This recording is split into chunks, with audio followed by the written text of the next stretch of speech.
Tuli mu kuwerekera omubiri gw'omugenzi Kalangwa era nga gwatuuse dda mu maka ge eri ku beach house. Naye nkuze kutuuka hano mbadde simanyi nti omwana wa Mary Batta wa Kalangwa bannange. Bingi ebyogeddwa era abantu mu kujaganya abalali basanyufu Namwandu kati bannamwandu tutegeddeko.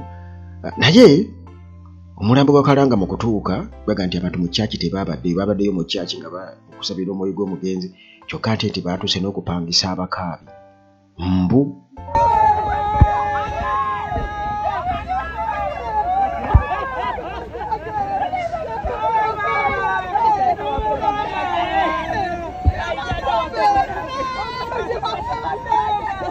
bapangisiza abakaabi naye ng'ate abamu mpulira nga abaseka obusisi. Kakati ekyumbu naye Namwandu nga bwe nkugambye nti ne Mary Batta bamwongeddeko. Namwandu yayogedde ebigambo byayogedde mu kyaki nga jatuwaga nti bayibuli egamba babasonyiwe kubanga yebakola tebabimanyi okiwulira. Nsaba Mukama Katonda omuyinza w'ebintu byonna bwe waba nga waliwo ensonga naye nga tenzikiriza nga teriiwo, Mukama omwoyo gwe akulamuze kisa n'ekitangaala ky'olubeerera kimwakire aterekere emirembe. Oyo Namwandu tasuubira nti baawa alina ensobi gye yakola. Naye munaye tuba tuli awo bino ebyana bisami oba mukangame bwe byasamira nga kijja kyasa ebyama nti Mary Batta wayase pandabiti omugenzi mbu kati naye Namwandu sooka owulirize munnange. Kalangwa yaliko bba wa Mary Batta. Kalangwa yaliko bba wa Mary Batta. Mary Batta akyali mu Queen Production ebiseera ebyo nali Kawongo ku mwalo. Mary Batta ng'ajja mawulire ne gatandika gakyakanya ensi ekimanyi kuba Mary Batta mukwano gwange nnyo omu ku bakyala b'empa ekitiibwa sola mwogerako byaki byakalebule era we tuba tusaasira tumusaasira afiiridde omuntu omu akola memory mu bulamu bwe ali mu bulamu bwa Mary Batta. Kalangwa abubaddemu nnyo Mary Batta okufuuka kyali. Kalangwa yakwata ku Mary Batta. Yes. Kati Mary Batta lwaki tavaayo? Ezo ennyimba Edeni ki Kalangwa yamukwatako yali promota we. Yalinga manager we n'amanagingira ddala kubeera yali alina okumanejinga. Nalina bwino mbadde ate bisibimanyi. Era saawa zino alabika tali mu ngatto kubanga yeesibye ekimu. Alina okukungubaga Mary Batta. Okay. So kati Kalunga yafudde ki? Kalangwa yafudde ki? Yafudde accident awe sukaawo n'atera tuuka ennazi. Kale Kalangwa awo bali misinde gya muhoozi era oyo gwaye naye nga muwala we manyi by'obufuzi nga bibawuuba agezaako kuleeta omuntu mu by'obufuzi naye ebintu nga biganye naye kanyini ebi byasiba bikutuka naye ng'oyo muwala we Nakwede naye ayogedde kubanga Nakwede bw'atyo ye yabakuba bbusu mu kalulu akaali akakasa mmeeme muwala we ng'ayogera. President Museveni atukoledde ebintu bingi. Ffe abamu ku balina eddwaliro eddene mu Uganda yonna. So ku Sunday mbasaba mujje tumulage nti gwe yazaala gw'ayagala naffe mujje tubeere naye kubanga ne cause gy'ayagala okulaba ng'ekolebwa kintu kirungi nnyo ate kitukwatako. Osanga olulawe balidduka ezirivaamu zirijja kayunga si bwe kiriisa tumulage omukwano naye ekimanya ajja tulaga omukwano. Ensonga yaabwe abadde bakomentinga bagyogedde bingi byonna byatutuuseeko naye bayibuli egamba nti basonyiwe kubanga tamukyala.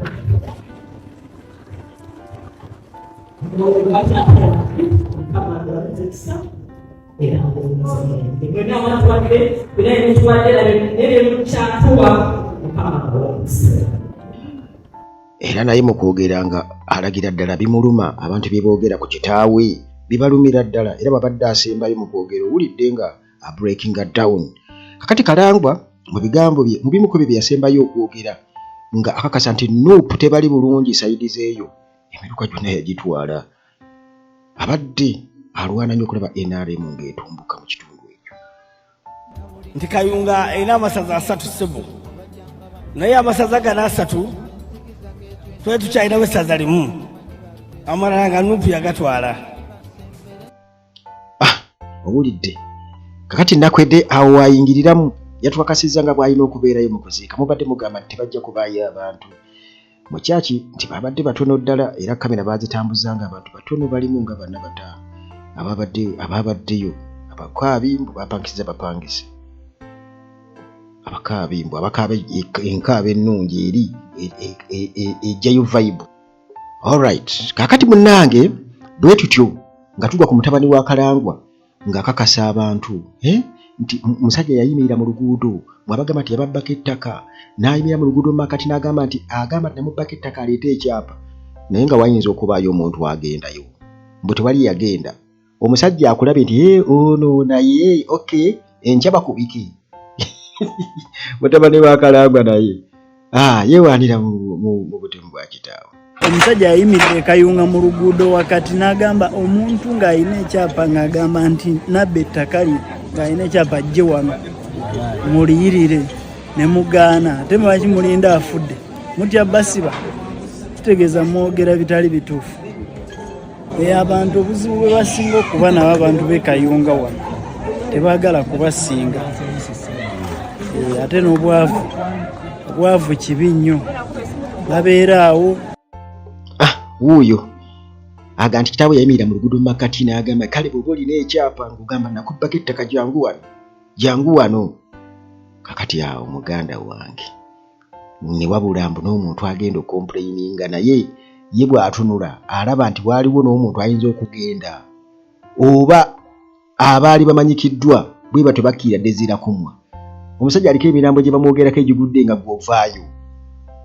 Bw'atyo abalangidde obwavu nti kikulu obwavu abantu b'e Kayunga basinga tebaagala kubasinga bwe abo baali awo mu competition kusingagana tebalina mu mbeera ya buntu.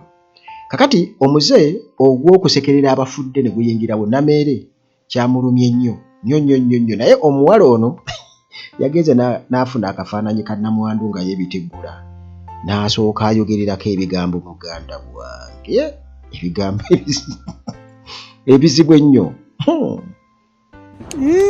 Nnamwandu wa Kalangwa ng'onyiriridde omukolo naye wenna weebitiggula ate temwatuuse ku buwanguzi anti bbaawe ettaka lyonna lyabadde abba bagenda dimuziikamu weebigwire kisundasunda kiikayiika kiringa bongo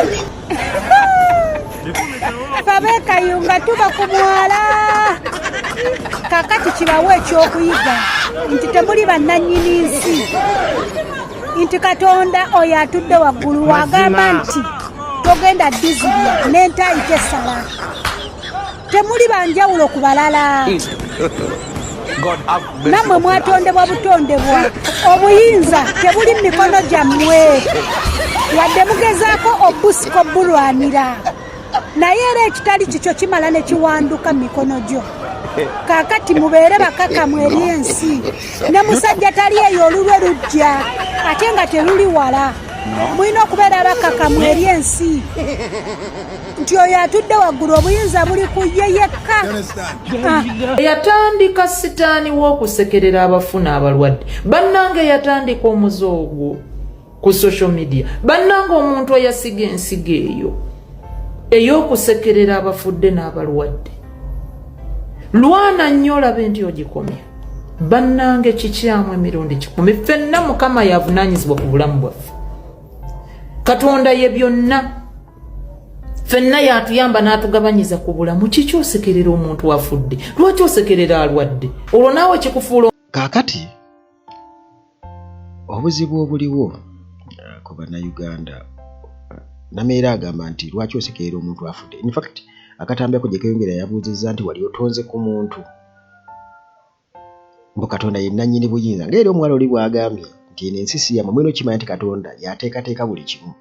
Kakati ne beeremu okwebuuza bwe muba muli kati Namwere yali badde essaawa n'agamba Jeno Muhoozi abantu botta abantu bewawaana okutta si gwe yabatonda bali badde bagamba Kalangwa abantu botta si gwe yabatonda totondanga ku muntu naye babyogera abantu bamaze kuvayo kujaganya nga nabo baafiirwa abaabwe okiraba mulimu ansa mwe muzanyira okitegeera naye nga bwe kiri nti munaye Katonda yagaba obulamu omwami oyo yabadde mu kyaki sisobodde kuwa ddoboozi lw'ensonga nti we nafunye akatambi ako kabaddemu oluyimba lw'ensuubira okuba ti lwabadde no copyright kakati omwami oyo yabadde annyonnyola engeri Kalangwa gye baasitwagolinze bomujja ku accident scene paka kumutuusa mu ddwaliro e Nakasero bagenze omutuusa e Nakasero nga yakutuuse dda nti babadde bajja mbu kye yabadde afuna mbu kye yabadde alina ye nga Kalangwa nti yabadde ava mu discharge oba mu nnyindo ne mukamo ndowooza yabadde afunyemu mu internal organs zaali zifunyemu ko damage olw'akabenje naye agabe baatuukidde wakakande ko bbiri awo yagenze okulaba ng'ensingo nga bw'akoze bw'atyo ng'ensingo egwa kati ye mu ndowooza ye n'amanya nti nno omuntu bw'atukola bw'ati aba afudde jjukira nti Kalangwa babadde bamuddusa mu ddwaliro wali kireka baali bafunye omusawo yabadde abawerekera ko mpolampola paka mu ddwaliro e Nakasero era bwe baatuse mu ddwaliro e Nakasero omusawo n'agamba ono omwami nti guma n'ategeera nti kiraka ono akoze ekyafudde naye waliwo omwami myatogera nti Kalangwa alina ennyonyi alina ka helicopter mbeera mbu simanyi oba kituufu kati ka helicopter kabadde wakibula nga amaanyi ga Katonda bannange gasigala maanyi ga Katonda kuba kaali baddewo naye mbu kaavuze mulambo oba kituufu simanyi byebyo